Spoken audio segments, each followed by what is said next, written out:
Buenas tardes, buenas noches, buenos días amigos. Un placer estar con ustedes a través de su programa de YouTube Podcast Parte Médico desde Caracas, Venezuela.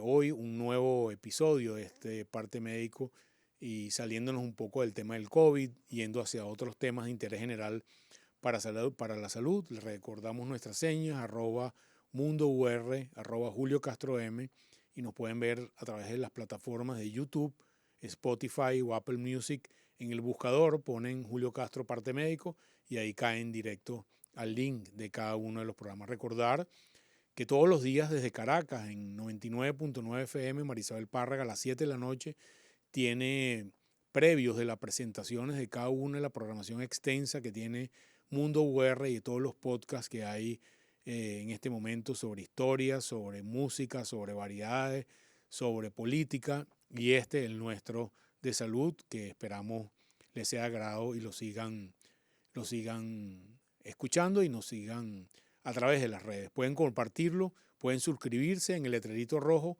pueden darle la manito cuando les gusta, o pueden hacer preguntas en vivo que responderemos.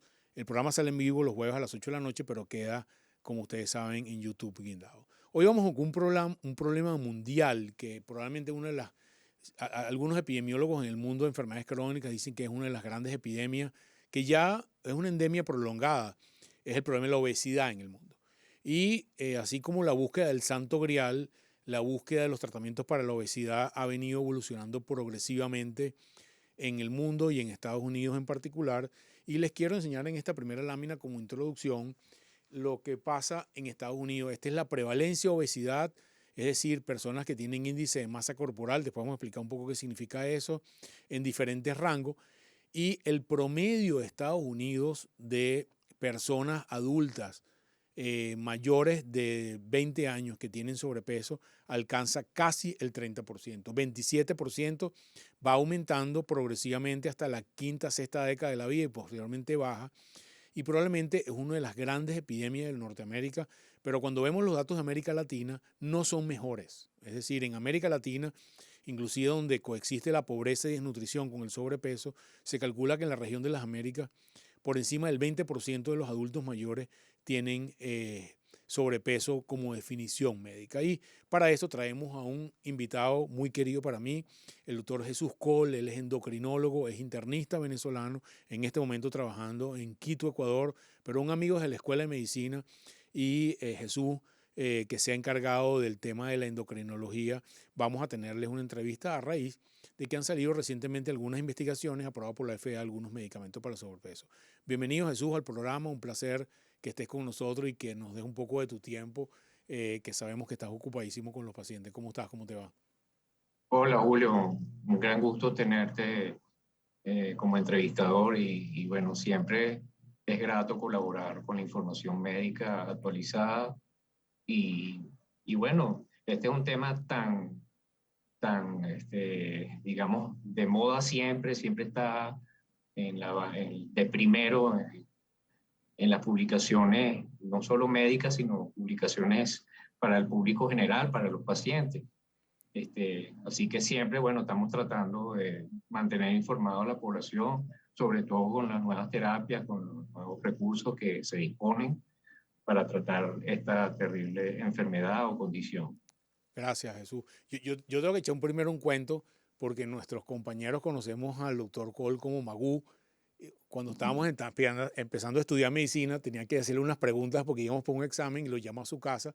Y como todos lo conocemos por Magú, no me acordaba cómo era su nombre. Total que finalmente me acuerdo y digo, su mamá me contesta el teléfono. Mire, por favor, está Jesús por ahí. Estábamos estudiando. Y ella tapa el teléfono y dice, Magú, te están llamando, Julio. Entonces, en su casa también le dicen así, nosotros cariñosamente, pero el doctor Cole, muy querido por sus pacientes. Mira, Jesús, una primera pregunta. ¿Cómo se clasifica el sobrepeso? Porque es un tema que la gente no lo tiene claro de si yo estoy solamente gordito y cómo es la clasificación estándar mundial del sobrepeso para que la gente lo entienda. Bueno, el sobrepeso se clasifica, es un término numérico. Lo que usamos habitualmente es una cosa que se llama el índice de Quetelet o índice de masa corporal, que no es más que la división del peso sobre la talla, el peso en kilos sobre la talla en metros al cuadrado. Se dice que una persona tiene sobrepeso cuando pasa de 25, este número, y cuando ya llega a 30 ya hablamos de obesidad, obesidad grado 1 hasta 35, más de 35 grado 2, y más de 40 grado 3, o obesidad mórbida o superobesidad. También hay otras clasificaciones que se basan en la composición corporal. Para eso se requiere el recurso de impedancia para poder medir la composición corporal, pero el método clínico que usamos habitualmente es este índice de Quetelet o índice de masa corporal. Fíjate, había en Venezuela, no sé si en Ecuador es igual, pero en Venezuela había un boom con la cirugía para tratamiento de la obesidad, que, bueno, sabemos tiene algunas complicaciones, tiene costos, es importante, es un procedimiento invasivo, y por eso un poco yo quería traer, vamos a dedicar un programa solamente a hablar de la cirugía para la obesidad, pero me llamó la atención esta semana porque hubo mucho ruido en redes de la aprobación por la FDA de medicamentos para el control de peso que tienen aval médico, porque ha habido una historia de, veamos, desde que nosotros estudiamos medicina, la gente tomaba cosas desde la dieta del té, la dieta de la luna, pero ¿cómo se desarrollaron estos medicamentos de uso parenteral para el control de peso? ¿Cuál es la historia de la que aparecen estos dos medicamentos para el control de peso?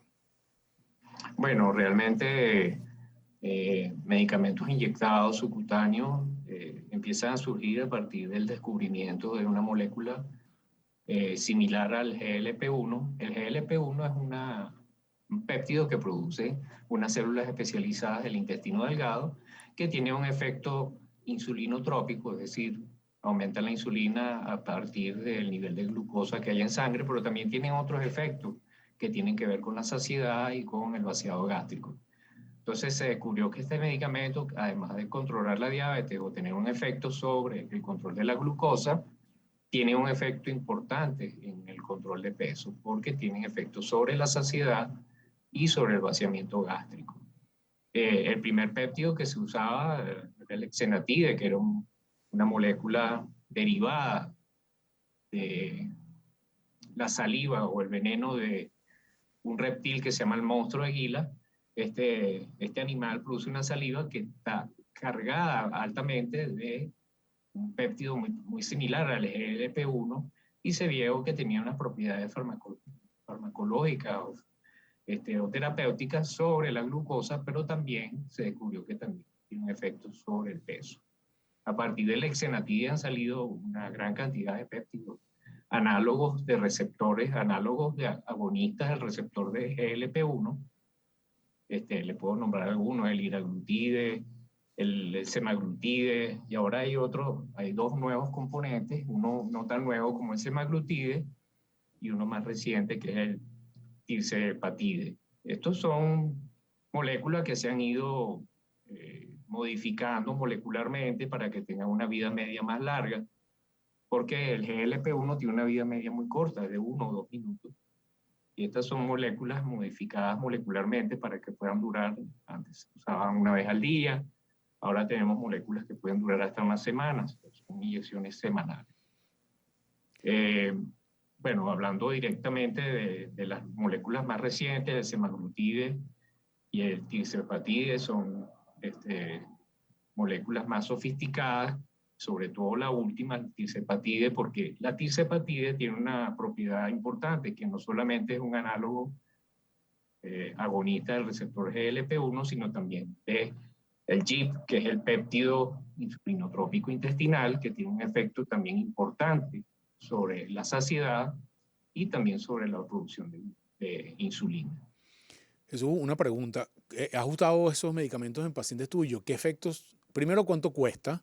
Porque, digamos, hoy en día no podemos obviar el costo de los medicamentos. Y segundo, ¿cómo es la tolerabilidad de los pacientes a estas inyecciones, bien sea diarias o bien sea semanales? Bueno, fíjate, la tolerabilidad es bastante buena. El efecto más común es la náusea. Incluso se puede llegar a tener vómitos. Y puede dar también otras reacciones como diarrea, dolor de cabeza, otras reacciones menos comunes. Pero lo más común es la náusea y el vómito. Sobre todo la náusea, bueno, por este efecto que tiene sobre el sistema nervioso en el control del apetito y también tiene un efecto sobre el vaciamiento gástrico. El vaciamiento se hace más lento. Eh, Nosotros tenemos aquí en Ecuador una molécula que hace Lilly también, porque tisepatide es de Lilly, y hay una molécula previa que se llama dulaglutide. El dulaglutide es un medicamento diseñado para diabetes, pero también tiene un efecto sobre el peso. Mucho más discreto que esta última molécula, pero tiene un efecto sobre el peso. Se dice aproximadamente 5% del peso se puede lograr disminuir en el transcurso de unas 26 semanas. Pero sí, son costosas y te puedo decir que en Latinoamérica, que son más económicas todas las medicinas, sobre todo las medicinas de última generación, la pluma semanal o el dispositivo semanal de dulaglutide, que se llama Trulicity, cuesta $44, pero en Estados Unidos cuesta $200 una semana de dulaglutide. El tisepatide, que es una molécula mucho más reciente, con propiedades mucho más efectivas, porque este medicamento, por tener este efecto doble incretina, tiene un efecto sobre el peso mucho mayor, se habla hasta del 20% de reducción del peso en 72 semanas, que está descrito en un estudio que se llama SURPASS 1. Este estudio demostró la mayor reducción de peso lograda con un análogo del GLP-1 que ahora viene combinado con un análogo del EIP. Este medicamento, bueno, estuve investigando cuánto cuesta, el costo es sumamente alto, cuesta alrededor de $900 la semana. Entonces, no sé en Latinoamérica, como estos costos son mucho más regulados, si llega a usarse o se llega a mercadear este tipo de producto, bueno, va a costar menos, pero no va a ser económico. Fíjate, una pregunta que siempre nos queda la duda y que es importante recalcar a los oyentes es, estos son medicamentos para usar en pacientes con y sin diabetes, pero Sí. creo que uno de los nichos particulares empieza a ser en las personas que no son diabéticas, que solamente tienen sobrepeso. Y lo segundo que quiero que resaltes es, la gente a veces no entiende un poco cuál es el efecto del sobrepeso sobre otras enfermedades comórbidas, por ejemplo, hipertensión, diabetes, enfermedad cardíaca, etcétera, etcétera. ¿Por qué es tan importante controlar el peso? Porque, digamos, más allá del aspecto estrictamente estético, que es muy común en la discursiva venezolana, creo que es importante entender cómo el sobrepeso afecta en mediano plazo y en largo plazo otras enfermedades. Claro, el sobrepeso no es solamente eh, el efecto estético, sino una gran cantidad de complicaciones de índole cardiovascular, incluso aparición de cáncer, enfermedades de otra índole que están relacionadas directamente con la ganancia de peso. Y estas moléculas han demostrado no solo la reducción del peso, sino que también reducen en forma significativa eventos cardiovasculares como enfermedad coronaria, angina. La hipertensión es disminuida en forma significativa, el paciente reduce su número de medicamentos antihipertensivos o los elimina. Y también se ha visto efectos sobre aparición de cáncer, sobre todo el cáncer de colon y el cáncer de mama relacionado con obesidad, disminuyen con la reducción de peso derivada de estos productos. Entonces, es un problema de salud pública bien importante, multifactorial, que hay que atacar no solo por el aspecto estético, sino por el aspecto de salud, de calidad de vida y tiempo de vida. Una última pregunta, Jesús, para ya dejarte tranquilo y que vayas a tu consulta, que sé que es bastante intensa. Bueno, Es, sí. es el efecto duradero. O sea, yo vi que la mayoría de los trabajos que leí en los trabajos son entre 60 y 70 semanas, que es más de un año. Pero la pregunta es, una vez que lo suspende o tienes que mantener usando el medicamento durante más tiempo, ¿cuál es la ganancia no usándolo a posteriori? Bueno, la idea es llegar a una reducción máxima porque hay un nadir en el efecto. Fíjate que con esta última molécula es que se vio efecto con tiempo más prolongado, hasta 72 semanas. Y por supuesto, si uno suspende el medicamento, hay una reganancia de peso que tiene que ser combatida con los cambios de hábitos, el ejercicio, la dieta. Y bueno, sí, hay una reganancia de peso indiscutiblemente. Al suspender el medicamento, lo que se puede hacer es sustituir estos medicamentos tan costosos y que son parenterales por otro tipo de medicamentos que pueden ser orales por un tiempo y después quizás pasar a cambios de hábitos. Depende mucho del tipo de paciente, cuál es el perfil eh, de, la, del origen de la obesidad o del sobrepeso en cada paciente. Pero sí, hay una reganancia de peso al suspender el medicamento, sin ninguna duda. Buenísimo. Fíjate, yo creo que es importante y por eso queríamos traer esto para nuestra gente, porque, digamos, hay toda una serie de mitos relacionados con los hábitos de perder peso y creo que hoy queríamos compartir con ustedes cuál es el estándar de cuidado de la ciencia sobre el control de peso en este momento en el mundo. Nuestra recomendación es que vayan al médico especialista que los pueda orientar sobre estos temas y puedan avanzar y hacer sostenible este gran tema que es un tema de salud pública más allá que un tema estrictamente estético. Gracias, Jesús, un gran placer. Esperamos vernos pronto físicamente, de verdad, verdad, y un Seguro. abrazo a la familia. Cuídate. Igualmente, un gran abrazo, saludos. Bueno, amigos, no me queda sino despedirme. Un tema interesantísimo hoy sobre algo que es bastante común en nuestra sociedad de hoy, este tema del control de peso. No me queda más sino recordarle nuestras redes, @mundour, @Julio Castro M, a través de YouTube, Spotify y Apple Music. En el buscador ponen Parte Médico y ahí nos consiguen, Parte Médico Julio Castro y nos consigue. Compártelo, suscríbete, dale si te gusta, dale la manito y en la parte de abajo donde está el chat en vivo pueden hacernos preguntas sobre este tema o sugerencias de nuevos temas. Se les quiere mucho, esperamos vernos la próxima semana y sigan los consejos de su médico como hablamos hoy. Un gran placer.